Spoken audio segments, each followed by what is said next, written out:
Hey everybody, Teching 101 here, and welcome back to another edition of the SBS Shitsamon Oboshu Suru. I hear through the grapevine that what it means in Japanese. Now, what does that mean? I don't know. I think it just means, like, I'm taking questions over here. I'm taking questions over here! So, first of all, I just want to say that the Tankobon cover for volume 112 is one of my favorites so far. Easily my favorite from ELBAPH. I know that's not very many, but still, it looks really cool. You got Luffy in the center, stretching out his arms. You got the new giant warrior pirates there. Rhodes looking a little creepy, but it's Road. You also have Saul and Robin at the bottom, and that just looks really wholesome and nice, right? Okay. This is the volume where shit goes south. This is everything where it's like, oh, wait a minute. Everything was happy and good. We're having a banquet, and now it's like, yeah, not going so great. All right, so we got a lot of questions thanks to PewPiece over on Twitter is where I got the translations for all of these. Check that link out below, also the one to the Reddit. Yeah, I picked out the ones I think they're the most relevant, as we always do, to go through them here. We got quite a few questions this time around, I would say. So, before we even get into the questions proper, though, I have to bring up a big change that has happened here. So, whenever the Tankobons will come out, Oda will typically go through and fix up any, like, art errors, but also anything that was, like, erroneously printed in the magazine first. Like, one such example was when they actually got into ELBAPH and they were still running around Rhodes' little model city. There was that one chapter with all of those, like, background errors, like the swords and axes that, like, Luffy had. Also, I think there was one statement that said Luffy was using Gear 4th when he was actually using Gear 3rd. All that stuff will be, like, touched up in the Tankobon, all right? Now, every once in a while, usually it's just like art mistakes or like, oh, there's something forgot to get filled in the background or something like that, right? But every now and then you get something that is a retcon, is like actually something that like Oda's like, oh, I should have made it like that instead of that. In fact, I am going to be doing an entire video on all the different retcons of One Piece. So if you have any off the top of your head, let me know down below. I have quite a few I've written down. We kind of brainstormed a little bit of this during the live stream I did for the chapter breakdown. So I have a few already, but if I missed any, let me know. So Gunko, right? All right, Gunko and Shamrock. Let's kind of talk about both of them here. In the magazine, the way that Shamrock's introduction box looked was like this. Captain of the Gods Knights, World Noble, Figarland Shamrock, son of Elder Figarland Garling, all right? And the way Gunko's box looked was like this. It just said, Gods Knight, Gunko, Arrow Fruit. Pretty basic, pretty simple, pretty to the point, right? So that kind of sparked a lot of questions about Gunko's character, though. Like, oh, wait a minute, she's not a saint. Then again, though, I don't think in Shamrock's it was mentioned either. No, it wasn't. It just says Figarland Shamrock. So neither of them said saint. All right, so in the Japanese, for male celestial dragons, it's Sei. So like Charlos would be Charlos Sei. And then for female celestial dragons, like Shauria, his sister, it would be Shauria Gu. All right, so there's like different honorifics that are used depending on if it's like a male or a female celestial dragon. In English, it's sort of like saint, at least in the official, it's saint. I think in some translations, like I was talking to Arthur about this, and he was like, yeah, saint and like saintess would probably be proper, at least trying to make it more like one-to-one with the Japanese, right? Okay. So, obviously, Figarland Shamrock is like a celestial dragon. He's Shanks' brother. He's the son of Garling. We know this, right? Gunko was the one that was unusual because we know that it seems like Gunko wasn't born at Marijois. She was not originally from there, right? She was promoted from the lower realm, right? And she apparently knows Brook from his past. And it's like, what's going on here, right? So, in the Tankobon, in volume 112, Shamrock's has been changed a little bit here. Here's like a quick translation we have. Knight Commander of the Gods Knights, World Noble, Figarland Family, Saint Shamrock, son of Saint Garling of the Five Elders, okay? So this is like corrected a few different ways. So you can see the way that Oda's going about this now is instead of just saying Figarland Shamrock, no, the proper way to introduce it would be the Figarland family. State the family name first, then the name or the given name and the saint title of the celestial dragons. So Figarland family, Saint Shamrock. All right. So we have that. And then when it comes to Gunko's, this is the big one. This is the big change. Gunko's is Manmeyer family, Saintess Gunko, arrow fruit, arrow woman. All right, that's because of the ability. That hasn't changed. Still the arrow fruit user. So Gunko is a member of the Manmeyer family. Probably not originally, although we don't know. Apparently she knows Brooke, and Brooke did not grow up in Marijois. Brooke was in a island in the West Blue where he led a battle convoy, so like protecting maybe nobles, and who knows, like the families are pretty large. I mean, it could be possible that like there's a main branch of the Manmeyer family that lives at Marijois, but there's like branch families that live in other parts of the world, so I guess it's not completely impossible, but it's also very likely she was simply adopted into the Manmeyer family with whatever happened, and she ended up being promoted to a God's Knight. But at any rate, she is connected to the Manmeyer family. We see a member of the Manmeyer family during God Valley, when we have all of the God's Knights there about ready to attack, and Garling is like, oh, you children, I'm going to do so much better than you. I'm going to win this entire tournament, kind of calling the other members, the other contenders of the God's Knights children, right? We see a dude with a gas mask, and we also see that creepy dude with like the skull helmet, and then we also see this woman right here that has light blue hair in the anime, stating that this year the Manmeyer family's gonna win it all right? So she has light blue hair, like Scion hair. Does that mean Gunko's hair is also gonna be light blue? I don't know, but anyway, that is something that was changed, all right, or at least corrected to the point now where it's like, oh yeah, Gunko is officially a saint, or a saintess. She would be, in Japanese, it would be Gunko Gu, and she also is a member of the Manmeyer family, whether it be through blood or adoption or how that even works, we don't know, but that's something right out of the gate that I felt like I should mention in volume 112, because that's a significant difference there. And, once we learn more about Gunko's past, I think that'll all click and sort of make sense. I guess maybe Oda felt like, oh, I didn't really set this up well enough, all right? I was maybe Oda was trying to be too mysterious with Gunko's character of like, oh, who is she? And then it maybe like made less sense for the title box. I'm like, okay, her title box should have at least said this much, all right? Instead of just Gunko, it should have been Saintess Gunko Gu, member of this family, all right? So there's that. That's the first change before we even get to the first question. All right, first question of the SBS we have here. What was Gaban's role in the Roger Pirates? So as you can imagine, a lot of Gaban-based questions in this SBS because he just appeared proper, right? So Oda goes on to not only answer that one, but he also goes on to lay out the roles of the main members of the Roger Pirates. Now, a few caveats to this. It doesn't include every single member of the Roger Pirates, but includes quite a bit. 1, 2, 3, 4, 5, 6, 7, 8, 9, 10, 11, 12, 13 members of the Roger Pirates. Now, there are more than that. We see them during Odin's flashback to Laugh Tale and everything. There was also an SBS later that Oda reveals like the sketch art of every single one of them. I was just about to make, I literally was prepping a video for the Roger Pirates for this break. I was like, we have a 2-week break, and I was like, I haven't made a dedicated video going through every single member of the Roger Pirates, and thanks to Oda, that actually helps me, gives me more stuff to talk about for that video now, all right? So, of course, starting us off, we have the captain of the Roger Pirates, Goldie Roger, the most piratey pirate that ever did pirate matey, though I don't see him having a peg leg or a hook hand or a parrot on his shoulder or even an eye patch. Therefore, he can't be a real pirate. But he does have a mustache, ladies and gentlemen. Wouldn't it be funny if it turns out Goldie Roger wasn't even the real captain? It's just like, no, it turns out that Scopper was the real captain, and this was all just a ploy from the beginning so the Roger Pirates don't lose their captain, at Logtown. The real captain wasn't executed. It was actually Gaban the entire time. Yeah, no, so the captain is Goldie Roger. First mate, of course, is Silver's Rayleigh, and then we start getting into everybody else from this point onward. I don't think we knew their position up until now. Scopper Gaban was the navigator of the Roger Pirates. So he navigated. Just like Kai in One Piece D&D Marines. He's a navigator. I never knew, but here we are. Okay. Moving on.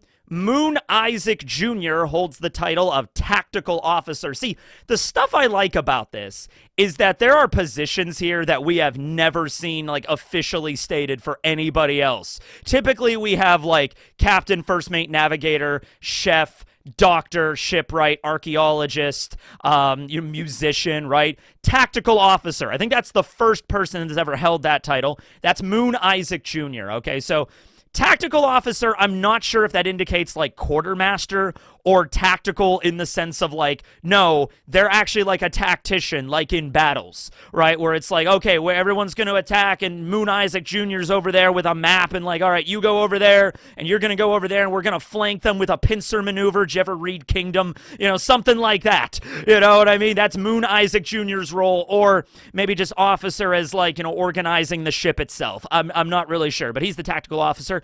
We have Crocus, who's of course the doctor. Okay, so we already knew about Doctor. And Don Kino, who is the helmsman. Don Kino is like big dude that looks like kind of like a stereotypical sailor from like Popeye or something like that, right? Big beer gut, and he's got a hat, and he's got a red and white striped like candy cane sort of tank top, and he smokes a corn cob pipe. You know, like that's, you know, I don't know, somebody that you would see in like, I don't know, 20,000 Leagues Under the Sea or something like that. I don't know, some old movie about sailors or pirates back in the day. He seems like a World War II veteran or something. You know, like, I don't know. That's Don Kino to me. All right, but he's the helmsman, right? Then we have another new position, Torturer, or the Interrogator, Millet Pine. I've always liked Millet Pine. He's like the small little Viking dude that walks around with the big bushy beard and has like the Viking helmet. Maybe he's from ELBAPH or spent some time on ELBAPH. Obviously, he's not a giant, but still, interestingly enough. Although he might be a... We'll get back to Millet Pine in a second. There's something else that we learn later in the chapter that might be funny, because he dresses like a Viking. Who else dresses like the Vikings? Like all the giants on ELBAPH. So hold on, you know, put a pin in that for right now. But yeah, you don't want to mess with Millet Pine. He's like Phaeton in the damn Phantom Troop, right? The Roger Pirates capture people. He capture the Marines or something. He's the one that gets the info out of them. You know, it's like, I don't know, a Marine gets captured after a big battle or something, and Roger walks in playing the good cop, and he's like, oh, ahoy there, matey. Oh, please, Gold Roger, don't kill me. I was like, oh, matey, don't you worry. I don't get my hands dirty. That's Millet Pine's job. And he, like, pulls out, like, a big pair of pliers and a freaking, like, power drill or something, like, it's like, oh, no. So, yeah, do not fuck with the Roger Pirates. They have a damn torturer on the payroll. Damn. All right. And so Millet Pine always gets the information out. It's just like, okay, I suppose. Next up, we have their scholar, or the archaeologist, named Rowing. Maybe Rowing was from O'Hara. This was long before the disaster of O'Hara and everything like that, so Rowing might have originally come from there. By the way, I've always wondered about O'Hara, like, was every single scholar from O'Hara on O'Hara the day it got Buster called? I feel like there would, like obviously Robin got away, but, like, there would be other scholars that would have been out in the field, like, doing research and things, right? I guess the government, like, hunted them down after the fact, and maybe just, like, the ones that didn't die just hid and just be like, oh, O'Hara, what's that? O'Hara, I hardly knew her. You know, maybe something like that. I don't know, but, like, you'd imagine there'd be a few still, you know, popping around the world. Then we have one of my favorite members of the Roger Pirates. We have Ario. Ario just looks like a random tourist that just accidentally, like, was, like, visiting an island, and instead of getting on the cruise ship at the end of the day, he accidentally walked onto the Oro Jackson, and Roger was like, oh, I guess you'd be a pirate now, Ario. And so he's like, oh, but no, he's their informant. He's the, like, the guy that he is the everyman. He's the face man. He goes into the town and figures out the information of what's going on there. He's the Jimmy of the Roger Pirates, which I always envisioned Ario as the Jimmy of the Roger Pirates. So let's go with it, right? You know, Ario's the guy that could just, he gets into town and just like, hey, what are your opinions of pirates around these parts? Pirates, they're awful, especially that Gold Roger. Okay, yeah, great, thank you. All right, Captain, I don't think they're going to be very amenable amenable to you hanging out here for a few days. Oh, gee shucks. All right, Ario, thank you. My trusted informant. So that's pretty cool. Next we have the intelligence officer, Spencer. All right, so Spencer, we've seen him a couple of times during the flashback. He was kind of prominently featured. He has a really cool, like, bomber jacket that he wears. He's got a ponytail. So, yeah, Spencer, intelligent officer. You know, compared to Ario, who's also an informant, kind of more of like the spy network. So Roger's crew had their own spy network. That's actually kind of neat. And their own interrogator. That's disturbing, but yeah, I mean, Roger's crew was way more professional than I originally assumed. Then we have Peter Moo. He's the guy that dresses like, I don't know, a 16th century, you know, musical composer. And, you know, he's got the little frilly collar and everything like that and the hair and all that stuff. He's the gunner. He's the marksman. So he would be like the sniper of the Roger Pirates, Usopp's position, right? Then we have Jackson Banner. Big guy that has like his afro covering most of his eyes, so you don't see his eyes. Got a little bit of a goatee going on. Jackson Banner was the musician of the crew. And then we have the shipwright, Blue Marine, and he's this guy. That's Blue Marine right there. He's not a Marine. I mean, maybe he was. I don't know his backstory, but this is Blue Marine shipwright. So a couple of things, and a few you may have noticed. Number one, there's no cook listed here at all. So I guess the Roger Pirates just didn't have a chef. They just ate nothing but limes straight from the barrel and salted meat like real pirates. I mean, honestly, like, we did that series, I haven't finished it yet, the Rolls on the High Seas series, where we were going through all the different actual rules on the pirate ships back in, like, you know, the 17th and 16th centuries.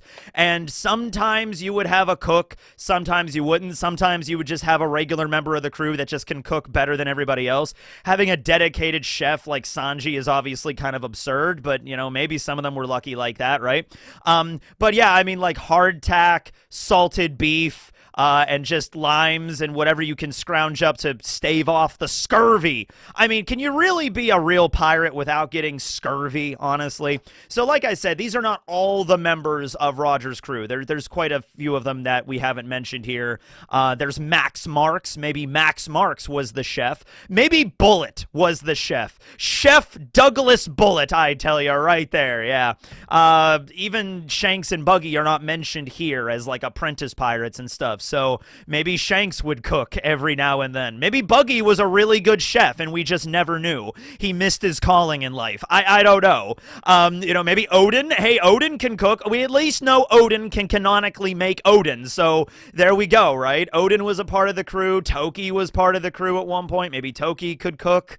You know, like, I don't know. But, like, yeah, I'm sure they had a cook or a chef. And I wouldn't even be surprised if in the next SBS, volume 113, people would question Oda, like, did Roger not have a chef on his crew? And at that point, Oda's probably just going to go look through the list of everybody that's on the crew that hasn't been mentioned here and be like, oh yeah, Max Marks, he was the chef the whole time. It's like, okay, it's like, there we go, right? But that is just question number one here. All right, moving right along to question two, and this one is also a really big one, all right? Two of the really big ones right at the beginning. There's another big one right at the end, but we'll get to that. All right, so question about at God Valley when we see the Rocks crew. You know these were going to be coming. I'm actually surprised Oda answered this one. It actually opens up so many possibilities. So when the Rocks crew land at God Valley, we just saw this recently a few episodes ago in the anime, really epic musical score in the background, right? Rocks, we don't see him, but he shouts to the Marines like, "It's useless, Marines! I'm Rocks DZ back! Attack, men! Charge forth, Rocks pirates!" Right? And then, so we don't see him, we just hear his voice. And then we start to see all of the famous, or I guess I should say infamous members of the Rocks crew at the height of their power, right? We see Edward Newgate. We see Buckingham Stussy, the original. We see Gloriosa, the former Empress of Amazon Lily. That was a surprise at the time. We see Shiki, the Golden Lion in his younger years, in his prime, in the canon of the manga. We see Captain John, who's not a zombie. We see Big Mom in her younger years. She has Napoleon and Prometheus. Stroizen was also a member of the Rocks crew at the time. I don't think you see him in the anime. I think you might see him in the anime. He's like way off to the side a little bit, right? He was even off to the side a little bit in the manga, right? But also, there's two other characters that show up in the manga, and they don't have any lines in the anime, and they're just shown in these two panels. One of them is very easily identified with this big golden helm that he's wearing, okay? And we recognize that guy very clearly as one of the general zombies at Thriller Bark. So just like Captain John was a general zombie, we also see this big hulking guy, biggest out of all of the general zombies. Like, giant shoulder pads, big golden armor. We don't know this guy's name, but we know that he ended up at Thriller Bark at one point. Like, Moria ended up with his corpse. There was another individual that had, like, a hat and was wearing glasses. And that was all we got from that individual, right? Just that one little panel. Well, there was another panel, but now that we didn't know the two connected themselves, but now we do, okay? So the question in the SBS is about the guy that has the glasses. Now, we don't know that many members of the Rock's crew. So, you know, the other two members that were name-dropped way earlier were Silver Axe and my favorite character, Wang Ji! Good old Wang. And finally, we're getting a question about Wang in One Piece. There you go. Anyway, so I assumed, like, all right, well, Wang Ji and Silver Axe, there's only two other names that we don't know about, and hey, there's two characters that are unnamed that are shown at God Valley. So logic would dictate that one of them has to be Wang, and one of them has to be Silver Axe, right? Now, we already know that the zombie guy is a zombie, right? Like, so he can't be Wang, right? Because we know that Blackbeard ousted Wang Ji at Hachinosu over the 2-year time skip, right? So Wang, at least at that point, was still alive. Don't know if he died. Don't know if Blackbeard killed him. He very well might have. But at any rate, hey, Moria was still on Hachinosu, so even if Wang was killed by Blackbeard and Blackbeard kept his corpse lying around, Moria could have stolen the corpse and made Wang Ji zombie anyway. Or like, there we go. Anyway, so it's like, okay, what if the big hulking dude was Silver Axe? And what if the dude with the glasses and the hat was Wang? Because we never saw the guy with the glasses and the hat at Thriller Bark, right? Well, we actually did. All right, so the question is actually, is that guy at God Valley with the glasses and the hat in that one panel, is that Gil Bastar? Bastar? Gill Bastard? And you might be wondering, who the hell is Gil? When did that character ever show up in One Piece? Well, Thriller Bark, obviously. Weren't you paying attention?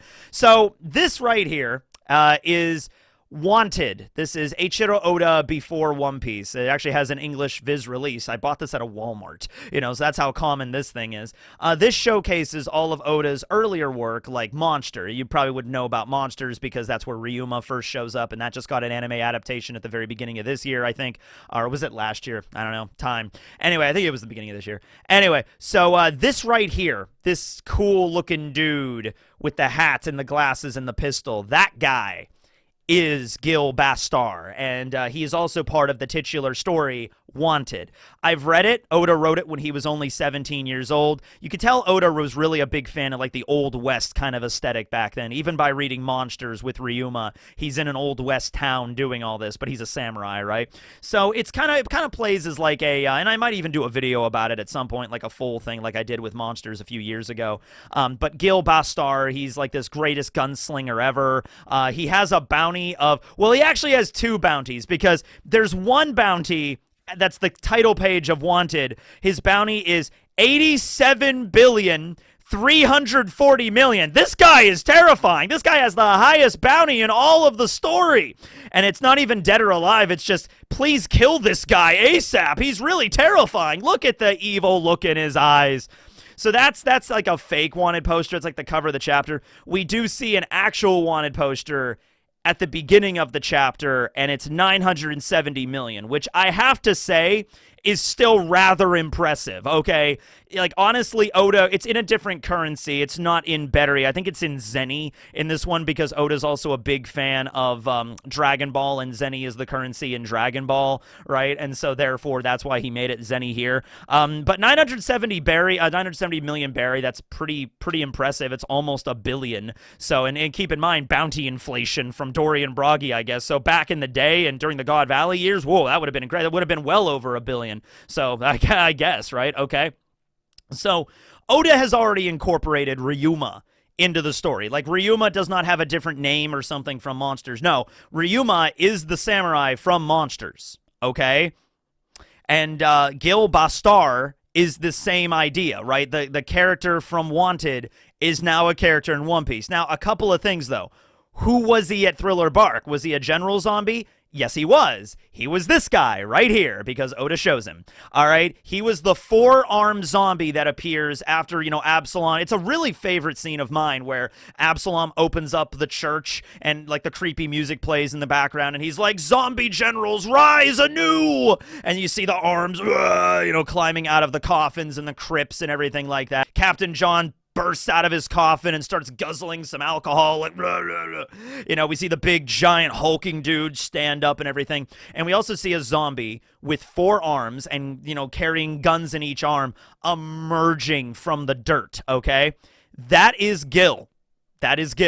Now, how the fuck did Gil get four arms? Because I've read this, Gil doesn't have four arms in this. All right, so how did he get four arms? Well, originally I assumed, Hogback, right? Hogback was the crazy mad saw scientist. He was the one that was like, and he's like putting together, weird marionettes and everything like that. He obviously stitched an extra pair of arms onto Gil to make him use the guns better.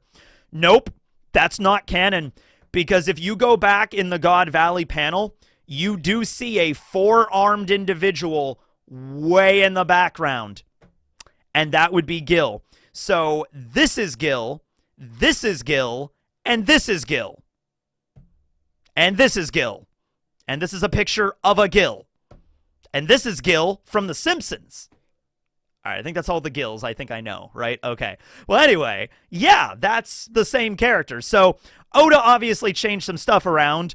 At one point, Gil Bastar got some arms grafted to him, or maybe he's part of like a different species in the One Piece world to end up with extra arms. The four-armed tribe, you know what I mean? Like, there you go. We'll just go with that. There's, the long arm and the snake neck and the long legs and the three eyes and the forearms. There you go, right? Okay. But, he is a famous gunner in Wanted, and so it would make sense that Oda made him a famous, really, really dead shot marksman in this story as well. We didn't get to really see much of him from the general zombie angle. Not like we got to see really any of the general zombies at all before most of them were crushed by Orz's ass. But he was there. Same thing with Captain John. We don't really get to see much of Captain John. It's kind of like, it's more of like an Easter egg, if nothing else. Like, oh yeah, Moria ended up with these really strong corpses from God Valley, or at least characters that fought at God Valley. So there's also the theory that God Valley actually became Thriller Bark, because they're both from the West Blue. That's fine, except like, from what we understand, Captain John died when he had his own crew and he was mutinied. He didn't die on God Valley, right? It's possible Gil might have died on God Valley. It's possible the big hulking muscle guy might have died on God Valley. But my only question is, like, did all of the general zombies that Moria resurrected die on God Valley, and then he just stole the entire island with the corpses on it and somehow got it from the New World into Paradise? A lot of questions involving Thriller Bark. It could be God Valley. It just looks very different, right? Then again, there was like a nuclear level attack on the island with Garp and Roger and Rox and all the God's Knights and all these really strong characters attacking at once, and like Saturn was there too. So it's like, yeah, the island could have gotten completely obliterated in terms of the geography, could have completely shifted. It's totally possible. I'm just saying, like John did not die on God Valley, so you can't just say that, like, oh, well, John died there and then Moria stole the island and that's how he got the corpse. It's like, nah, I'm pretty sure John died later, but who knows? Anyway, Oda could change that too. All right.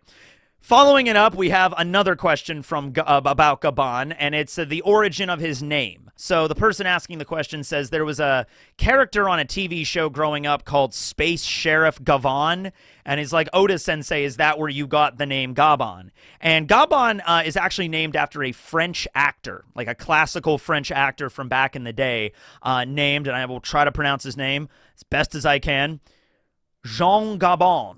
Jean Gaban. I guess that's how you pronounce it. I'm sorry, anybody that lives in France or could speak French. Jean Gaban.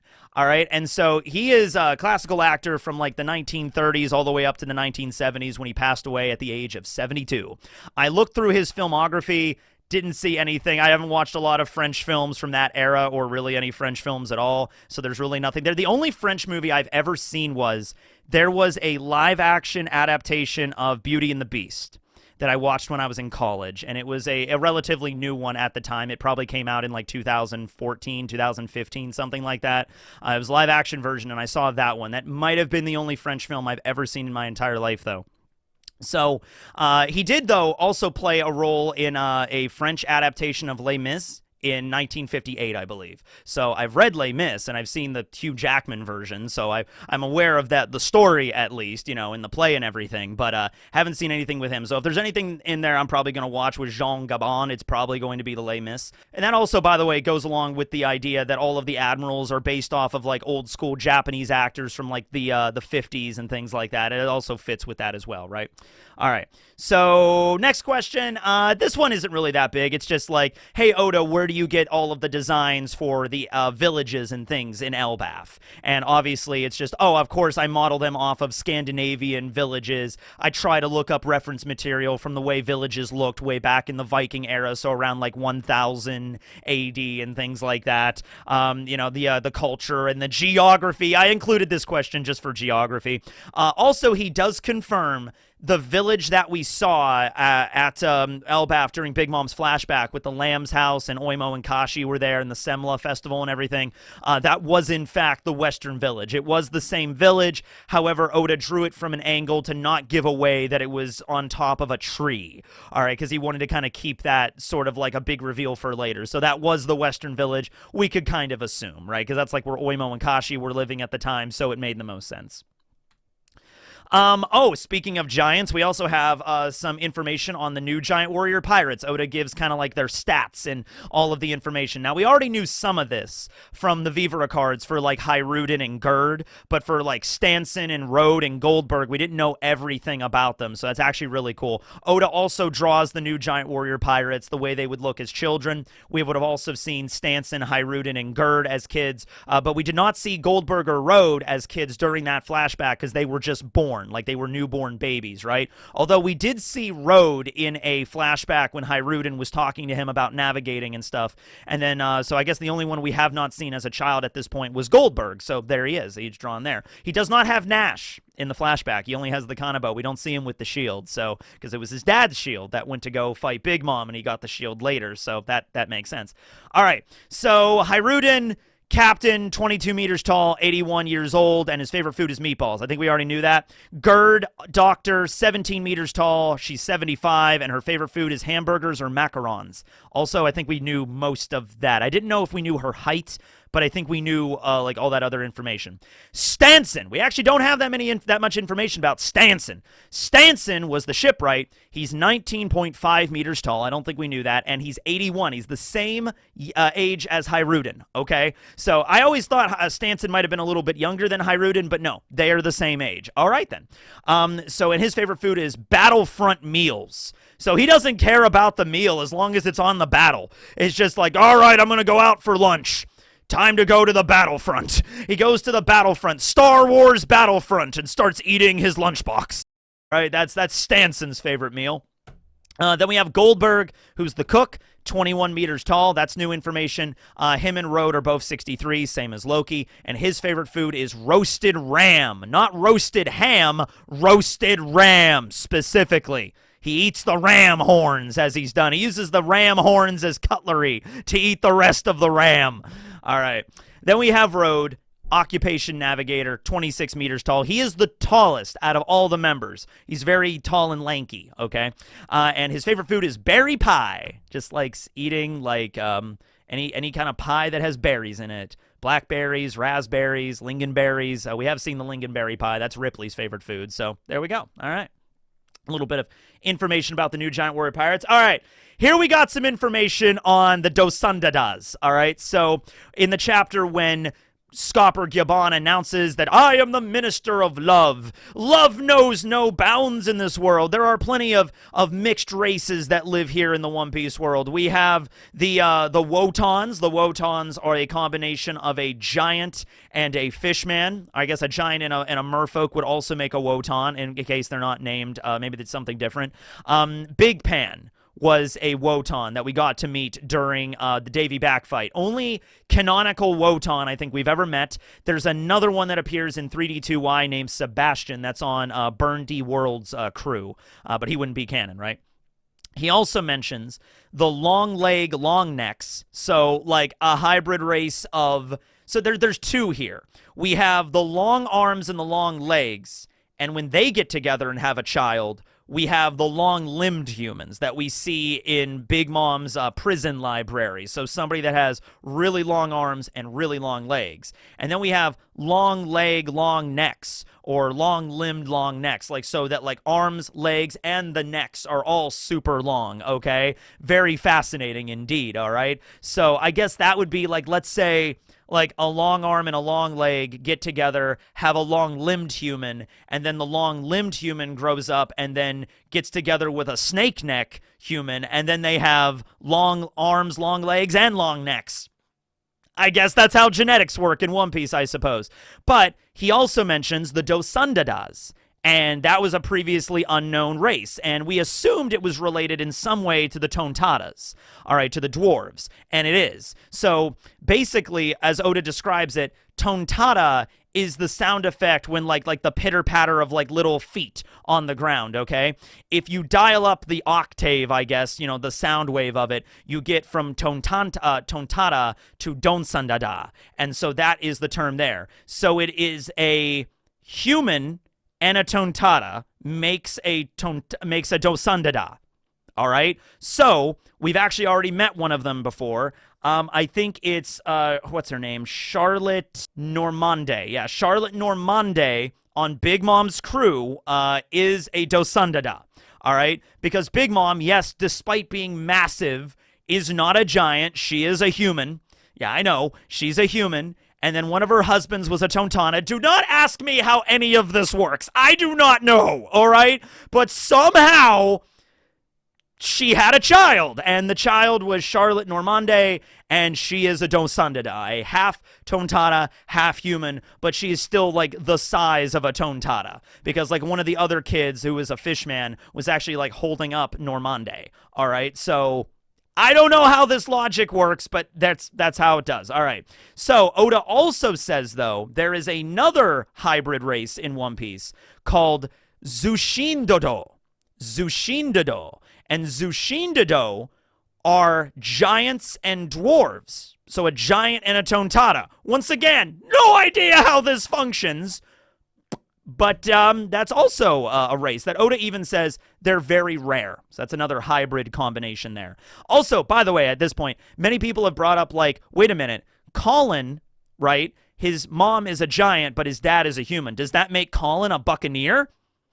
I don't really know how that works, just because like we know buccaneers have giant blood, right? But like in the case with Kuma, he's a buccaneer. His dad was a buccaneer, but his mom was a human. Right? It's not like Kuma's dad was a giant and his mom was a human. Kuma's dad was also a buccaneer.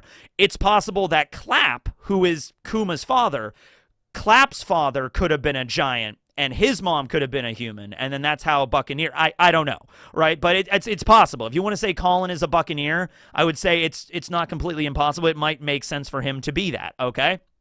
But, yeah, learning a little bit about the Dosundadas and the Zushindados. All right. And then, let's see here. Oh, strong world question. Here we go. This is just to bring up that all of the animals on ELBAPH, or at least most of the animals on ELBAPH, are animal designs taken from Strong World. And Oda says that, like, yeah, they're the animals from Strong World because Oda actually sketched out all of these crazy strong animals that grew up in Merville. The whole point of Merville is, like, the survival of the fittest. The strongest animals survive there on the island. So Oda says, is like, well... we're going to ELBAPH, a place where giants and all these really powerful creatures live. I already have the designs, so obviously Oda just went ahead with it. He's like, yeah, don't be too bothered about this. It's not like I ran out of ideas or anything. And then Oda went ahead and shows the designs for them, like the mammoth and the bear with the long arms, and you know, there was like the yak, you know, the big like snowy buffalo with the horns and everything, and the giant like snake shark thing that we see swimming in the water. So yeah, that's basically it. Oda had the designs on standby. Why not just use those, right? Okay, and it makes sense. It makes sense for ELBAPH. All right, let's see here. Oh, there's a question about that damn Denden Mushi that Loki has. I included this one because, yeah, the speech recognition ability of the transponder snail. Yeah, that's beside Loki. How's that work, and how is that thing different from all the other snails, right? Okay, so I'm just going to say this. I mentioned this in a video a little while ago. It really does seem like an ass pull from Oda's side. Like, not in a bad way, but it's like maybe Oda was like, oh yeah, Loki needs to talk to somebody. He needs to talk to his pen pal Mosa. Oh, wait a minute. How's he going to talk in the primordial world? It's cold, and the Denden Mushi don't survive in the cold. Oh, wait a minute. I'll make a snow-resistant, cold-resistant Denden Mushi. That's like a woolly Denden Mushi. It's like, all right, I guess that makes sense as an adaptation. We've never seen that before in the story, but okay. And then Oda came into another problem of like, wait a minute, how is Loki going to turn the Denden Mushi on? He's chained to a tree. It's a voice-activated model. So, like, the rarest Denden Mushi in the world ended up next to Loki, basically. Oda essentially confirms this. He's like, well, Loki is restrained to a tree, right? So, he has to be able to answer the phone without using their hands. And this particular Denden Mushi can also understand a little bit of human speech. Yeah, so they're able to turn on the connection and, you know, hang up through voice activation alone. It's kind of just like using your smartphone and like Siri or your Echo or something like that, right? Like, yeah, it's like that. It's okay if you just pulled this out of nowhere, Oda. Like, it's fine. It's like, oh, man, Oda, I mean, Loki needs to talk to somebody. How's he going to turn on the Denden Mushi? They have Siri in One Piece now. It's just like, all right, okay, I get it, Oda. It's fine. Oh, my goodness. All right. Another question about Gunko. The Gunko questions keep coming. Why does Gunko walk around in nothing but her panties? And Oda just says, it's fashion. That's his answer. It's fashion. You know, like how Nami and Robin and Stussy and Lilith. I like Lilith. Lilith had like the skin-tight bodysuit at Egghead. But you know how like Nami and Robin got their outfits at Egghead? It's more swimsuit than it is panties. That's the answer. That's the answer, right? You know, about Gunko. And I think that's all of them. I think that brings us, at least to the questions like that are the most relevant here. And I think that brings us to the most relevant question of all, and the biggest one. You know this question was coming at some point. Hey, Oda, what are the measurements for Ripley and Gerd? What are the measurements for all the giant women? Can we just make them like bust size W? You know, because World Cup, and it's like, all right. And Oda's like, ooh, that's a good idea. Let's go with that. And so, just for clarification, I mean, Oda could have just left it there as a joke answer and be like, yeah, sure. All of the giant women have W cup size boobs. Fine, there's the answer. But no, he does go on to explain that, like, Gerd and Ripley specifically have a bust size that is 6 meters. So there we have that. There you go. Who has the biggest boobs in One Piece? It's not Nami. It's not Robin. It's not Boa. It's not even Zoro. It's Ripley and Gerd. It's not Big Mom. It's Ripley and Gerd. There you go. All right. It's like, all right, and I guess every other giant woman. It's the giant mother that we saw in a chapter a little while ago who was like, you know, I'm going to save everybody, and she has the rolling pin. She might have the highest, but the biggest bust size in the One Piece world. There you go. All right. Anyway, that has been SBS Volume 112. Hope you all enjoyed. Yes, and their break this week, I got some, like the retcon video planned, so let me know about all the retcons in One Piece. Like I said, I've listed some, but there could be others, and what exactly, like, constitutes a retcon, well, we'll get to that in the video. I'm looking for things that Oda, like, initially published in the magazine as, like, Katakuri has a Logia, and then later it's a special paramecia, like, those kind of, like, obvious changes and mistakes that occurred. Those would be retcons, okay? So, let me know down below. Thanks for watching, everybody. everybody. This will be Teching signing out. Also, later today, me and Briggs are going to be doing Yu-Gi-Oh! Over on Twitch. It's going to be a little later today than usual, though. I think we scheduled it right now for 4 p.m. Eastern Standard Time on Wednesday, July 2nd, Eastern Standard Time. I said that twice, but whatever. That's the time zone I'm in. So, yeah, if you're watching this up on the day of, it'll be a little bit later in the day, but we'll be playing some Yu-Gi-Oh! We're going to be opening up some Magic Ruler and seeing who wins. All right. Thanks for watching, everybody. This will be Teching signing out. Later.